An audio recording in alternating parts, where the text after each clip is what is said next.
Welcome to a series called The End of Times, where we're going through the book of Revelation, verse by verse, to see what it is we can expect to happen in the end times. And as we've gone through this incredible book, we've reached the place where heaven and earth have been decreated, and the new heaven and the new earth, the new Jerusalem has come. That place that Jesus told us he was preparing for us is finally here. And, we're on episode 190-something, and every single episode I've filmed inside for the most part. And just as soon as we got to the point where heaven and earth were void, and there was this new thing that I just felt like God called me to come outside and film it by a lake. And there's a lake in there. I have a better view of the lake than you do, but there is one back there. So anyhow, we've been talking about the foundations and for a while. Gosh, there's 12 foundations, and every single one of them has meaning. So it's important we don't blast through that we take the time and look at every piece of that foundation and every piece of that, what John sees, this new Jerusalem, and understanding it. It looks a certain way for reasons. God doesn't do anything just because. So anyhow, we're just going to pick it up there. We're on the 9th one, Revelation 21, starting in verse 19. And the foundations of the wall of the city were adorned with all kinds of precious stones. The first foundation was jasper, second sapphire, the first chalcedony, fourth emerald, the fifth sardonyx, the sixth sardius, the seventh chrysolite, the eighth beryl, the ninth topaz. Now, I've said this in a few other episodes, but studying out precious gems in the Bible it's frustrating because you'll see things all over the place that just aren't what they are.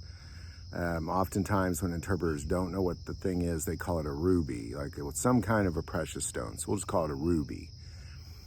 And the last three, chrysolite, beryl, and topaz, are all yellowish green things, and they're all kind of in the same area. Like oftentimes where one Bible says beryl, another one will say chrysolite, another one will say topaz. So you have to be very careful of those three specifically because they're all three yellowish green stones. So just be cautious, and I'm going to kind of point towards how we know we're talking about topaz as we go through this. Well, let's start with, you don't see topaz in a lot of places in the Bible. If one place is Ezekiel in the description of Satan, topaz is there, and it's accurately there. So you can get that Old Testament Hebrew word there and go, okay, well, where else do we see this word? And that word is pitda.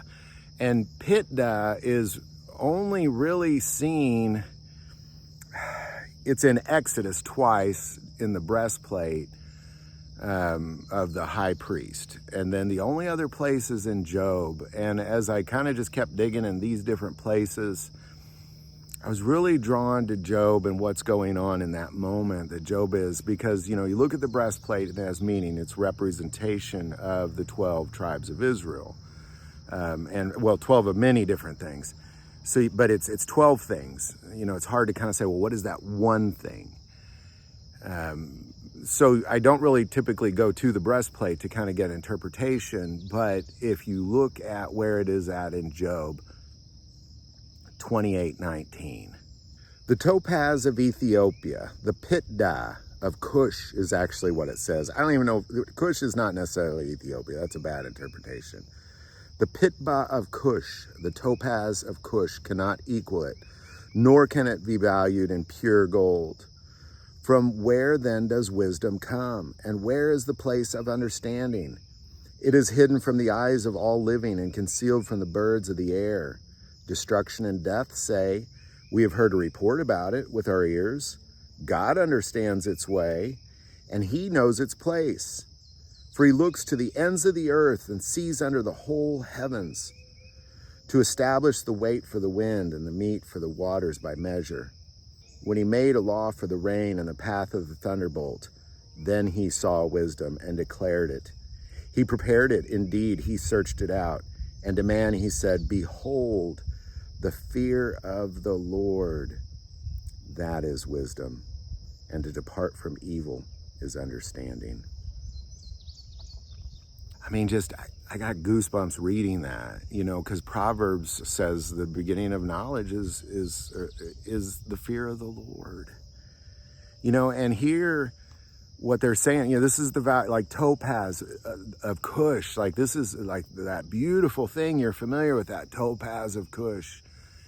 It is valued less than this thing, this wisdom of the knowledge that God has, this wisdom, and he's concealed it. Here's the thing. He has concealed it. From where does wisdom come, and where is its place of understanding? It is hidden from the eyes of all living and concealed from the birds of the air. Destruction and death. So even destruction and death say, we have heard a report about it with our ears. God understands its way, and he knows its place. But nobody else, nothing living knows of this wisdom that God has, except for you and I can have it. And that's the most incredible thing about all this. But it begins with the fear of the Lord. If you don't have that, you can't have any of that stuff. Death and destruction say, we have heard a report about it with our ears.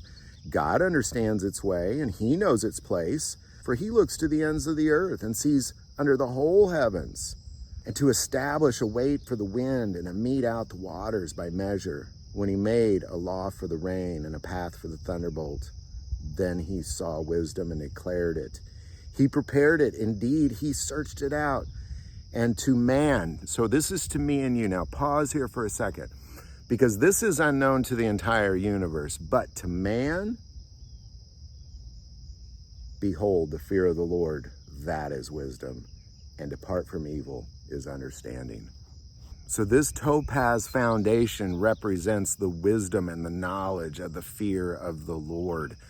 That's how we are even in that holy place in the first place, is we were the few who were able to say, wait a second, there is a God, and his ways are higher than our ways, and his thoughts are higher than our thoughts. And I fear him as an omnipotent, everlasting God who created everything, including me. And he can snuff out my life in a millisecond. But thank God he loves and adores me and calls me his son. That's what this foundation represents. But the beginning of the knowledge is the fear of the Lord. The foundations of the wall of the city were adorned with all kinds of precious stones. The first foundation was jasper, the second sapphire, and the third chalcedony. The fourth emerald, the fifth sardonyx, the fifth sardius, the seventh chrysolite, the eighth beryl, and the ninth topaz. There it says topazion in the Old Testament, pitda. It's the wisdom of God, and it begins with the fear of the Lord. Any thoughts or insight on any of that, definitely put that below. If you like this video, click like and subscribe. Feel called to support this channel with the Patreon, that link is also below. But the most important part of this channel, we take prayer requests, so please don't ever hesitate to send that in. Thank you for watching this episode of God, Family, and Guns. And as always, love God, love your family, and love guns.